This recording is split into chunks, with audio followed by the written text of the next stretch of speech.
수아 사람 빌닷이 대답하여 이르되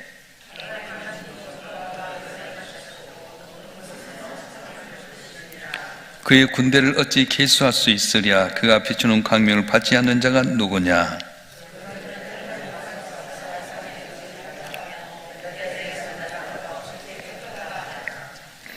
보라, 그의 눈에는 달이라도 빛을 발하지 못하고 별도 빛하지 못하거든 하물며 구더기 같은 사람, 벌레 같은 인생이랴.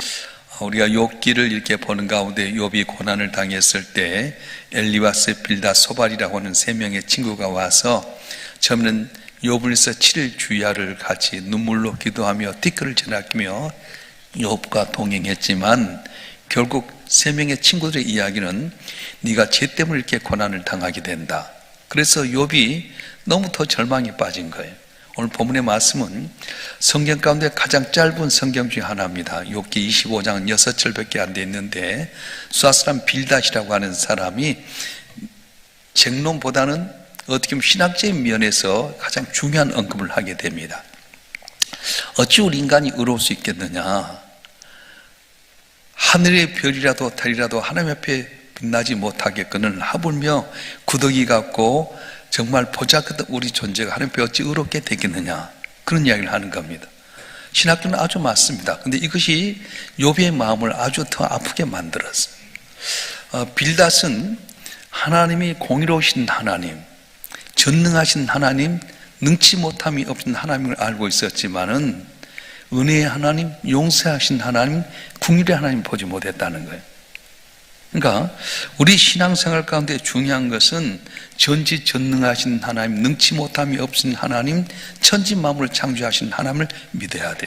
오늘 읽어볼까요? 2절과 3절 말씀 한번 읽어보겠습니다. 시작. 하나님은 주권과 이엄을 가지셨고 높은 곳에서 화평을 베푸시느니라. 그의 군대를 어찌 계수할 수 있으랴? 그가 비추는 광명을 받지 않은 자가 누구냐? 아멘. 빌닷의 말은 틀린 말이 아닙니다. 성경 전체를 강조하는 말입니다. 만물을 다스린 주권자시고 또한 하늘의 군대 천사들까지도 주의 말씀에 순종하게 되고 우주 질서가 하나님의 평강과 은혜 가운데 잘 유지가 되고 있다. 그래서 빌닷은 하나님을 높이는 데는 아주 잘했지만은 놓쳐버린 게 있었어요. 하나님이 사람을 어떻게 대하느냐, 이거에 대해서는 놓치고 말았다는 겁니다. 하나님의 거룩함과 능력은 강조했지만 하나님의 은혜와 사랑과 긍휼을 배제해버리고 말았습니다. 마치 우리가 병원에 갔을 때 의사들이 우리에게 진단합니다. 아주 암입니다. 암 3개입니다. 가능성이 있을지 모르겠습니다. 그러면 절망할 수밖에 없어요. 빌닷은 지금 하나님의 거룩을 이야기하고 있지만 하나님의 은혜는 말하지 않고 있어요. 4절 말씀 한번 볼까요? 4절 말씀 시작. 그런즉 하나님 앞에서 사람이 어찌 의롭다 하며 여자 있은 남자가 어찌 깨끗하나 하랴. 틀리지 않는 말이에요. 누가 넘게 의롭다 하겠느냐? 여자가 낳은 사람이 어찌 깨끗하다 하겠느냐? 맞긴 맞지만은 가장 중요한 핵심인 주의 은혜에 대해서 잃어버리고 말았어요. 하나님은 우리가 죄인 걸 알고 있습니다. 그럼에도 불구하고 내가 너를 사랑한다, 너를 위해서 내가 은혜를 베푼다. 어떻게 해요? 희생 제물로, 그리고 믿음으로 은혜로 우리를 구원해 주신다고 말씀하는 겁니다. 그래서 5절과 6절을 보게 되면 이 빌닷은 더 인간의 보잘것없은 것, 인간의 정말 처참한 모습을 이야기하는데 한번 읽어볼까요? 5절과 6절의 말씀 보겠습니다. 시작. 보라, 그의 눈엔 달이라도 빛을 발하지 못하고 별도 빛하지 못하거든 하물며 구더기 같은 사람, 벌레 같은 인생이랴. 점차 인간의 무가치함을 이야기하는 거예요. 여러분, 그렇습니다. 우리는 보잘것없습니다. 미약합니다. 근데 이것만 바라보면 우리는 가능성이 없는 겁니다. 아버지도 두 가지 불의 아버지가 있는데요, 한 아버지는 항상 거기에 대해서 질책하는 거야. 너 이것밖에 못하냐? 너 가능성 없어. 너 못한다. 그러면 정말 죽어버린 거예요. 그런데 그래도 넌 할 수 있어. 넌 이건 못하지만 다른 것 잘하지 않니? 계속 가능성을 이야기하면 살아나게 된다는 겁니다. 하나님이 어떤 하나님입니까? 후자의 하나님입니다. 부족함을 알고 있지만 언제나 우리를 인정해 주시고 사랑해 주시고 복을 주시고 기회를 주신 하나님이에요. 베드로가 주님을 배반했습니다. 많은 사람들 앞에 주님을 배반하고 저주까지 했습니다. 그런데 주님께 부활하신 다음에 어떻게 합니까? 시몬을 찾아와서 말합니다. 시몬아, 네가 나 사랑하느냐? 네가 내 양을 먹이라. 그러면서 기회를 주시는 거예요. 사울은 어떤 사람입니까? 핍박자였습니다. 복음 전하는 스데반을 돌로 쳤는데 앞장섰던 사람입니다. 다른 나라까지 가서 예수님 사람을 핍박하려고 했던 사람인데 그를 만나주시고 그를 이방인의 사도로 삼으셨어요. 가능성 없는 것 같지만 주님은 언제나 긍휼이 많으신 하나님, 공의의 하나님이시만 은혜 하나님이십니다. 이제 우리가 그 마가복음의 저자인 마가를 보게 되면 마가는 바나바의 생질이었거든요. 그래서 바울과 바나바가 처음에 1차 선교 여행을 하게 될 때 부잣집 아들인 마가를 데리고 떠났는데 선교가 보통 쉽지 않지 않습니다. 지금도 어려운데 옛날에는 전혀 복음이 전거되지 않고 스스로 돈을 벌어가면서 자비랑 선교를 하는 과정 속에 부잣집 아들이 얼마나 힘이 들었으면 삼촌 나 도저히 못 가겠어. 나 집에 돌아갈래. 돌아가 버렸어요. 그렇지 않아도 힘든데 맥이 빠지게 하면 얼마나 힘듭니까? 그래서 2차 선교 여행을 하게 될 때 바나바가 우리 마가 그때 어린애 같아서 잘 못했는데 다시 기회를 줍시다. 그래서 바나바와 바울이 되게 심하게 싸우는 거예요. 그래서 바나바와 바울이 거기서 갈라지게 됩니다. 그래서 이제 바나바는 구브로라고 하는 자기 고향 땅에 가서 마가들로 복음 전하는데 구브로 전체 복음화가 되었어요. 근데 이제 바울에 대해서 이야기를 사도행전과 이렇게 진행을 보게 되니까 바나바는 사라졌지만 나중에 디모데후서에 보면 뭐라고 말합니까? 바울이 죽어가면서 디모데에게 말합니다. 사랑하는 내 아들아, 네가 내게 오게 될 때 외투 한 벌과 성경을 가지고 오되 나의 동역자 마가를 데리고 오너라. 실수투성이었던 마가를 바라보면서 바울은 배제를 해버렸어요. 근데 바나바는 실수투성이지만 마가를 품습니다. 그래서 마가복음의 저자가 되게 되고 나중에 바울에게서 정말 빼놓을 수 없는 동역자가 되었어요. 그러니까 우리가 믿음 생활하면서 중요한 건 뭐냐면 그래 우리는 의롭지 못하다. 그랬더니 어떻게 합니까? 자랑할 것이 하나도 없는 거예요. 누가 과연 주님 앞에 의를 자랑할 수 있겠느냐? 우리는 다 죄로 죽을 수밖에 없습니다. 그래서 내 일을 자랑할 것이 하나도 없습니다. 그럼에도 불구하고 우리는 뭘 이야기하냐면 주님을 바라볼 때 무서운 하나님 보지 말고 은혜의 하나님, 용서하는 하나님을 바라보라는 거예요. 누가복음 15장에도 보게 되면 당자가 아버지 재산을 갖고 갔다가 다 잃어버리고 나서 결국 생각이 뭡니까? 아버지 품에 돌아가면 우리 아버지 품에 있는 품꾼이 이것보다 더 낫다. 돌아서게 됩니다. 그때 아버지는 어떻게 합니까? 언제나 이 아들이 돌아올 걸 기다리고 있어서 동구 밖에서 기다리다가 이 아들이 오니까 뛰쳐나가서 냄새나고 더럽고 거짓모습인 그 아들을 마주 안으면서 입 맞추고 그리고는 목욕시키고 새로운 옷을 갈아입고 반지를 끼우며 아들이 잘 위치를 시켰어요. 그래서 우리는 하나님 무서운 하나님이라고만 생각하지 말고 긍휼의 하나님, 용서하신 하나님인 줄 알고 돌아오는 삶이 돼야 된다는 거예요. 할렐루야. 교회를 다녀도 두 가지 부류가 있어요.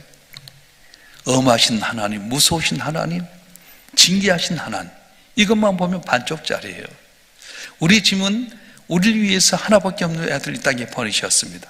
왜 십자가에 못 박혀 죽게 하십니까? 우리를 구원하시기 위해서. 그래서 이 오늘 빌닷의 신학은 반쪽짜리예요. 이것이 어디에서 완성됩니까? 십자가에서 완성이 됩니다. 사도 바울의 신앙이 바로 그건데 읽어보겠습니다. 로마서 1장 17절 말씀 읽어보겠습니다. 시작. 복음에는 하나님의 의가 나타나서 믿음으로 믿음에 이르게 하나니 기록된 바 오직 의는 믿음으로 말미암아 살리라 함과 같으니라. 아멘. 무엇으로 산다? 믿음으로 말미암아 산다는 거예요.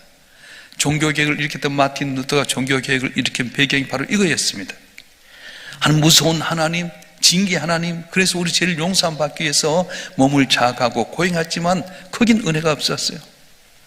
계단을 무릎을 꿇고 올라가면서 금식하고 철저히 자기 자신을 자각하지만은 그것 갖고는 율법 갖고는 의롭지 못하다. 그래서 깨닫는 게 뭐냐면 믿음으로 말미암아 의를 얻는다. 예수의 십자가의 보혈로 말미암아서 우리가 죄 사함 받고 하나님 앞에서 의로운 자가 되는 거지 내 어떤 율법이나 행위 때문에 된 것 아니다. 그래서 그때 당시에 캐토릭에서는 행위로 말미암아 구원을 얻는다고 했는데 아니다. 행위로 말미암아 구원 얻는 것이 아니라 믿음으로 말미암아 의를 얻는다. 구원 얻는다. 무엇으로? 예수님이 십자가의 보혈로 말미암아 우리가 죄 용서함 받아서 하나님의 자녀가 된 거지 내가 어떤 착한 행실을 해서 의로운 행실을 해서 된 것 아니다. 그렇게 고백한 거예요. 그래서 우리가 신앙생활 할 때 공의의 하나님, 저울로 달아보신 하나님을 알아야 돼.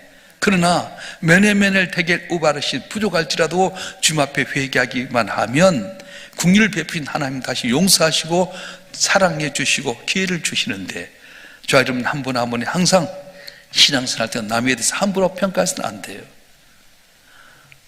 내 기준 갖고 남을 평가해서는 안 됩니다. 완전한 사람이 어디 있겠습니까? 누구도 완전한 사람 하나도 없습니다.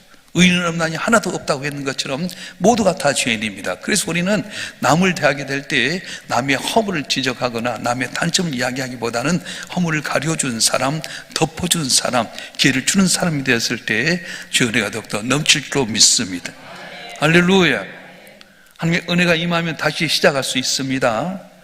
내 은은 부족해도 하나님의 은은 언제나 충분합니다. 그래서 오늘도 다시 시작할 수가 있습니다. 빌닷의 말씀 말았어요. 누가 하나님의 의 앞에 설 수 있느냐? 그러나 부족한 건 뭐냐면 주님의 은혜에 대해서 잊어버렸어요. 그래서 욥기 25장에는 없는 내용이 있습니다. 뭐냐? 십자가라고 하는 거예요. 구약은 율법을 강조하지만 신약은 믿음을 강조합니다. 주의 은혜를 강조해요.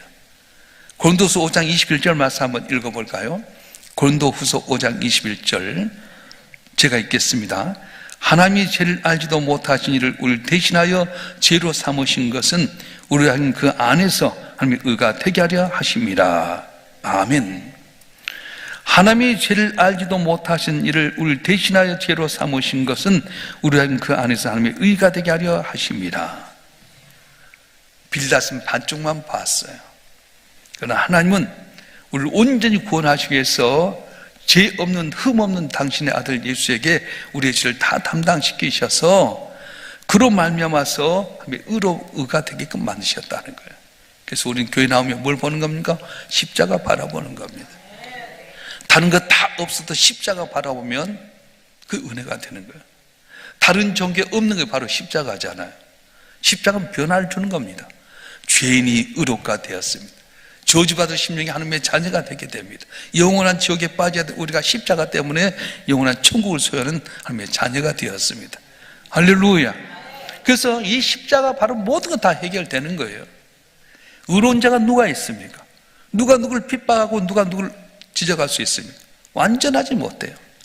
이번 110백이 우리 총회 주제가 뭐냐면 용서 사랑의 시작입니다. 이렇게 이야기했어요. 또 총회 안에서 반복하고 지시하고 네가 옳다 내가 옳다고 하니까 이번 총회장이 주제를 그렇게 했어요. 용서 사랑의 시작입니다. 그래요. 사랑인으로 보면 다 용서하면 할 수 있어요. 왜 우리가 남을 용서 못합니까? 자기 의가 너무 드러나기 때문에 그렇지 않습니까? 우리 의로 말미암아서 살 것 같으면 누가 설 수 있겠어요? 모두가 다 저주받고 죽을 수밖에 없습니다. 그런데 하나님께서는 우리의 모든 죄를 담당케 해서 하나님의 아들을 이 땅에 보내셔서 십자가의 고난을 당하시기까지 하심으로 그 안에서 우리 의를 완전케 하셨다. 죄인이 의인 되게 만드시고요, 저주받은 심령이 영원한 복을 받게 만드셨어요. 할렐루야. 그래서 우리가 세상을 살아갈 때도 항상 십자가 바르는 건 뭐냐면 액세서리가 아닙니다. 목에 매놓고 있는 액세서리, 귀걸이로 십자가 하게 되고요, 넥타이핀도 십자가 하게 된 것은 액세서리가 아니라 십자가 바라볼 때마다 나는 의로운 건 하나도 없지만 예수님 말미암아 내가 의롭다 되었다. 그래서 우리 가정에서 항상 부족한 것 있음에도 불구하고 넌 잘할 수 있어. 가능성을 이야기해 주는 거예요. 제가 가끔 우리 어머니 이야기 하잖아요. 길이 안 열릴 때가 있었어요. 저는 중학교가 우리가 마지막 기수예요. 우리 명문호 남자에서 저까지 하고 우리 후배가 없어요. 좋은 중학교, 좋은 고등학교 나와서 다 승승장구하는데 길이 안 열릴 때가 있어요. 이리 가도 안 되고 저리 가도 안 되고. 여러분 생각해 봐요. 근데 우리 어머니는, 우리 아버지는 나한테 맨날 교회 가면 세기, 교회만 있냐고, 빨리 집에 가 공부하라고. 근데 우리 어머니 나한테 그런 거예요. 네 죄가 아니야, 네 아버지 죄 때문이다. 안수 집사가 담배 끊어야지, 술 끊어야지, 하트 좋아하는데 그걸 끊어야지. 네 아버지 회개하고 돌아오면 푸른 초장에 소가 있는데 그 소가 멸있지만 그 풀려질 때 너는 잘 나가게 된다. 네 아빠가 회개하면 넌 잘할 수 있어. 아이고, 내가 세상에, 우리 어머니가 너무 귀한 거예요. 내 모습 내가 꼬라지 봐도 부족하고 미약하기 짝이 없는데 우리 어머니 나를 있는 그대로 보지 않았어. 넌 하나님께서 귀한 종이다. 아이고, 난 하나님 종이 아니라 국공무원 돼도 좋겠어요. 이래도 안 되고 저래도 안 되는 거 있잖아요. 근데 우리 어머니는 항상 기도하면서 때가 되면 쓰임받는다. 넌 크게 쓰임받는다. 몇십 년이 지났는데도 불구하고 어머니의 소리가 위로가 되더라고요. 여러분, 한 분 한 번도요, 지금은 질병에 있고 가능성 없는 것 같고 끝인 것 같지만 때가 되면 귀한 역사가 일어날 줄 믿습니다. 누가 하나님 앞에 의로운 자가 있겠느냐. 우리는 구덕해갖고 보잘것없는 인생이지만 하나님의 은혜가 임하게 되면, 하나님의 능하신 손 아래서 겸손해라, 때가 되면 늘 높이라고 하신 말씀처럼 길이 열려지게 되고 승리하는 은혜가 있을 줄 믿습니다. 여러분 자녀들 길이 안 열려 있습니까? 염려하지 마세요. 손 들고 기도하면 여러분 자녀가 길이 열릴 줄 믿습니다. 결혼하지 못한 자녀들 염려하지 마세요. 하나님 은혜 주시면 좋은 배우자 만날 수 있어요. 제가 영락교에서 재미전사로 있을 때 항상 이렇게 교회 열심히 와서 우리 교구실에 와서 다 자기 교구 아닌데도 불구하고 이렇게 항상 이렇게 간식을 제공하는 분이 계셔. 45살 먹은 분이셨어요. 근데 좋은 분하고 결혼하더라고. 45살이었는데도 불구하고 항상 교회 와서 이렇게 잘 이렇게 섬기는 가운데 좋은 사람 만났어요. 왜냐하면 목사님들이 볼 때마다 아이고, 어떻게 저럴 수 있냐. 누가 뭘 하더라도 그 한 방에 4명씩 교구가 있는데 목사하고 전도사가 있으니까 뭐 8명이잖아요. 근데 항상 간식을 갖다가 딱 책상에 놓고 가는 거예요. 그러니까 강남교구에 있는 목사님 한 분이 딱 소개를 했어요. 그래갖고 딱 봤는데 첫눈에 반해가지고요, 결혼해보는 게 있잖아요. 그래요. 누가 뭘 하더라도 내 자리를 시키면 하나님 잘 섬기면은 은혜 때가 올 줄로 믿습니다. 빌닷의 말은 신학적으로 맞아요. 누가 하나님께 의로운 자가 있겠느냐? 그러나 우리는 구덕이 갖고 보잘것없는 존재일지라도 하나님 은혜가 임하면 놀라운 복을 받게 되는데, 그게 바로 십자가, 예수의 구원의 십자가로 하는 거예요. 하나님은 우리를 채찍질 하시다가도 싸매시고요, 꺼져가는 등도 끄지 않는 하나님이라고 했는데, 정말 한 번 한 번 십자가의 구원을 바라보면서 범사에 감사하고 구원받으면 항상 기뻐하고 쉬지 않고 기도하는 것도 하나님의 뜻을 이루어가는 우리 모두가 되실 줄로 축원합니다. 축원합니다. 기도하겠습니다.